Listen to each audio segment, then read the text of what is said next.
কবিগুরু রবীন্দ্রনাথ ঠাকুরের কবিতা আগমন। তখন রাত্রি আঁধার হলো, সাঙ্গ হলো কাজ, আমরা মনে ভেবেছিলেম আসবে না কেউ আজ। মোদে গ্রামে দুয়ার যত, রুদ্ধ হলো রাতের মতন, দুই একজন বলেছিল আসবে মহারাজ। আমরা হেসে বলেছিলেম আসবে না কেউ আজ।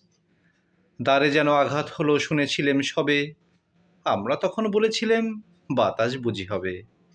নিবিয়ে প্রদীপ ঘরে ঘরে, শুয়েছিলেন আলস ভরে, দুই একজন বলেছিল দূত এলো বা সবে।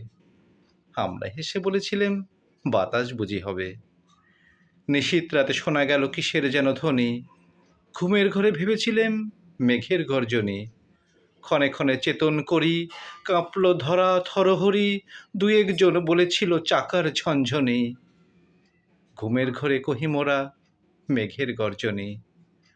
তখনও রাত আঁধার আছে, বেজে উঠল ভেরি, কে ফুকারে জাগো সবাই, আর করো না দেরি।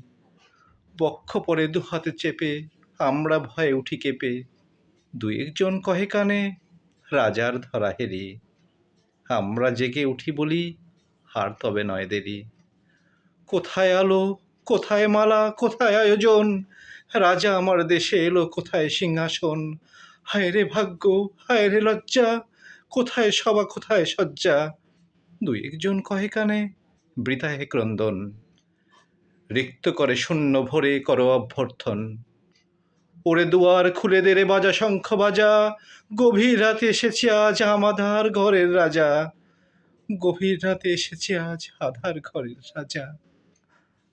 বজ্র ডাকে শূন্য তলে, বিদ্যুতেরই ঝিলিক ঝলে, ছিন্ন শয়ন টেনে এনে আঙিনা তো সাজা। ঝড়ের সাথে হঠাৎ এলো দুঃখ রাতের রাজা।